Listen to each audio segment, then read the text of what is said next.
Gimana pendapat kakak untuk anak yang udah siap nikah tapi orang tua meragukan, kayak masih nahan-nahan gitu? Dakwah paling sulit tuh emang ke keluarga sih. Jadi itu harus pelan-pelan, harus disampaikan dengan lembut. Mungkin bisa juga pakai pihak ketiga untuk menyampaikan. Jadi misalnya kasih lihat video ustadz siapa gitu yang bicara topik itu, atau misalnya dari orang lain yang punya pengalaman yang sama, yang bisa cerita bahwa kalau anaknya mau nikah jangan ditahan-tahan gitu, karena sebenarnya menikahkan anak atau mantu gitu ya, itu sebenarnya salah satu rezeki juga loh yang Allah kasih dalam bentuk manusia.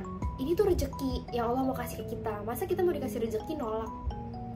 Kan nggak ada yang mau nolak rezeki gitu kan. Jadi kalau memang udah ada yang mau menikahkan, kan otomatis misalnya ternyata anaknya perempuan, ada yang mau nikahin, otomatis kan tanggung jawabnya pindah ke suaminya. Itu kan salah satu rezeki juga dong buat orang tuanya punya mantu. Jadi ada anak lagi yang berbakti sama orang tuanya, ada yang jagain juga. Jadi itu emang harus pelan-pelan ngasih taunya atau menyampaikannya tuh pelan-pelan sampai orang tuanya paham, sampai orang tuanya oh ternyata emang punya mantu itu salah satu rezeki. Jadi pelan-pelan kasih taunya ya. Gimana cara ngeyakinin diri kalau pernikahan gak semenyeramkan itu kak? Mungkin kebanyakan orang sekarang melihat referensi pernikahan itu yang kurang baik, penuh dengan berita-berita perselingkuhan atau KDRT atau apa segala macam gitu. Sementara satu-satunya solusi untuk dua orang yang saling suka itu kan menikah. Kalau misalnya dua-duanya saling suka, apa ya menyakiti gitu loh? Kayak paham gak sih? Kayaknya itu sesuatu yang mestinya nggak terjadi. Jadi bisa jadi kenapa banyak orang nggak yakin sama menikah, terus banyak orang yang merasa pernikahan tuh serem, gak usah nikah lalu segala macam. Terlepas dari aku yang baru 1 tahun menikah, aku juga melihatnya mungkin karena referensi yang mereka dapetin itu selalu yang negatif, selalu dapat berita pernikahan yang serem apa segala macam. Padahal di luar sana banyak banget kok pasangan-pasangan yang bener-bener hanya satu pasangannya sampai tutup usia, tapi dia masih tetap setia gitu loh, bertahan, baik laki-laki maupun perempuan. Di luar sana tuh banyak juga cerita yang seperti itu, cuman mungkin nggak ke-expose aja.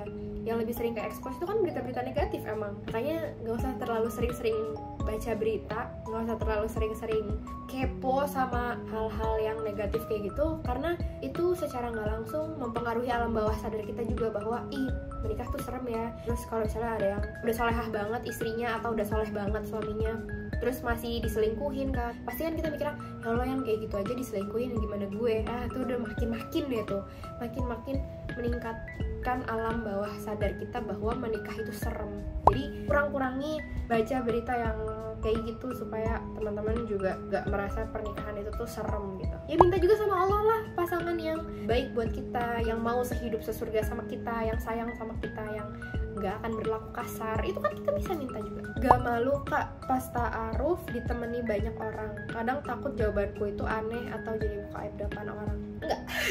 Aku sih gak malu, karena itu penting buatku. Dan orang-orang yang mendampingi itu kan bukan orang sembarangan. Mereka adalah orang-orang yang sering mendampingi ta'aruf orang lain. Mereka orang terdekat kita. Jadi yang mendampingi ta'aruf tuh nggak bisa orang sembarangan. Harus yang tahu kita, terus kenal deket sama kita. Kalau dulu pembina ta'aruf aku itu memang udah sering banget nemenin orang ta'aruf. Jadi bukan sesuatu hal yang bikin kita jadi malu untuk nanya-nanya. Bahkan waktu aku ta'aruf itu, pembina aku nanya, ada lagi nggak yang mau ditanyain? Kalau mau ditanyain boleh lo, silahkan. Justru dia yang memancing aku untuk kasih pertanyaan lebih banyak, padahal udah banyak banget kan. Kak sama suami beda berapa tahun? Beda setahun.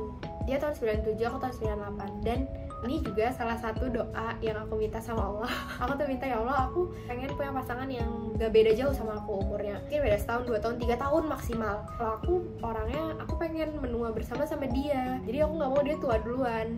Jadi aku kayak misalnya beda 10 tahun, beda 7 tahun, 15 tahun, aku gak mau kayak gitu. Karena nanti dia tua duluan, ntar dia udah 50, aku masih 35. Kan gak seru. Aku masih bisa naik pontang-panting, dia udah jagain tas doang, masa? Gak asik.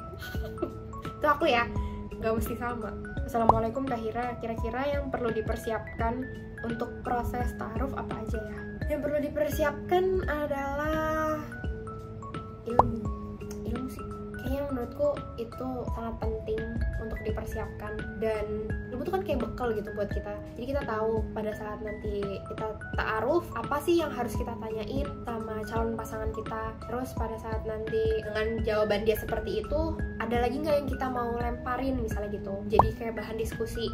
Dari ilmu itu juga bisa jadi bahan pertanyaan juga buat dia. Misalnya, kamu udah tau gak sih kewajiban kamu sebagai suami itu apa, hak kamu sebagai suami itu apa, kewajiban saya sebagai istri itu apa, hak saya sebagai istri itu apa dari kamu gitu. Itu kan bisa jadi bahan pertanyaan juga. Dan kita akan bisa melihat kualitas agama dia itu ya dari semua pertanyaan yang kita tanyain secara personal. Kita siapin juga lah, kita tuh pengen punya pasangan yang seperti apa. Kenapa sih kita harus minta kriteria pasangan sama Allah tuh? Aku mengibaratkannya gini, misalnya kita diajak ke mall sama orang tua kita, terus orang tua kita mau beliin kita apapun yang kita minta, dia mau ngasih nih apapun yang kita minta.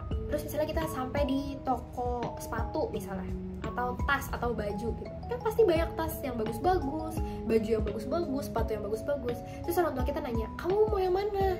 Kamu pilih ya gitu. Kalau kita punya kriteria pasangan, kita tahu mau milih yang mana. Kita tahu mau milih sepatu yang mana, kita tahu mau milih baju yang mana, mau milih tas yang mana. Tapi kalau kita nggak punya kriteria, itu sama kayak aku yang mana aja deh yang dikasih, itu pasti yang terbaik buat aku. Lah, bingung lah orang tua kita, kayak ya udah tapi yang mana? Bingung gitu kan. Nah, aku di sini bukan mengartikan bahwa Allah tuh bingung juga, enggak, bukan seperti itu. Tapi dengan kita menyampaikan maunya kita seperti apa, itu kan doa juga dong buat kita. Sehingga Allah pun tahu kita tuh maunya seperti apa. Walaupun dari 1400 tahun yang lalu Allah itu udah tulis siapa nih yang akan jadi pasangan kita gitu. Tapi kayaknya kalau jodoh itu sama kayak rezeki gitu, takdir yang bisa diusahakan ya. Jadi jodoh itu tuh takdir yang bisa diusahakan. Jadi kita tuh bisa memilih gitu, sama kayak rezeki itu takdir yang bisa kita usahakan. Orang yang terpuruk gitu ya, itu bisa berubah 180 derajat gitu. Karena kan Allah bilang Allah nggak akan mengubah suatu kaum kalau dia nggak ngubah dia sendiri kan. Jadi jodoh itu adalah takdir yang kita bisa usahakan. Kita bisa minta yang paling baik untuk jadi pasangan kita. Kalau misalnya kita nggak punya kriteria, ya bingung yang mana. Tapi kalau kita punya kriterianya seperti apa, oh dia tuh maunya yang gini.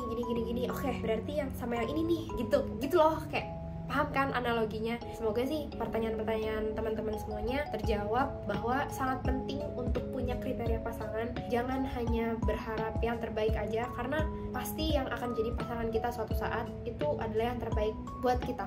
Jangan cuma berharap yang terbaik, tapi kasih juga kriterianya tuh mau seperti apa. Pada saat taruh, jika ditanya calon, kamu terakhir pacaran kapan? Perlu dijawab nggak ya? Gak apa-apa, jawab aja, kan sama-sama terbuka. Aku jawab pertanyaannya bukan waktu itu, dan aku justru setelah nikah tuh aku cerita. Jadi gak apa-apa dijawab aja, karena biar terbuka. Sebelum nikah ada keinginan nikah muda kah? Iya, aku tuh sebenarnya bercita-cita nikah muda. Jadi aku tuh makanya kenapa kepikiran mempersiapkan dari lulus SMA, karena aku pikir kayak aku umur 21 gitu nikahnya kan, ya maunya gitu kan. Jadi emang kepikiran nikah muda, makanya nyiapinnya dari SMA. Ternyata alhamdulillah nikahnya umur 24, masih muda juga sih hitungannya. Alhamdulillah akhirnya terakhir. Amalan apa yang kamu perbuat sampai bisa dapet suami kayak gitu? Sebenarnya aku kayaknya nggak terlalu yang gimana banget sih. Aku masih tetap sewajarnya aja. Sholat 5 waktu udah pasti, terus ditambah sholat kayak duha itu juga aku bolong-bolong kok.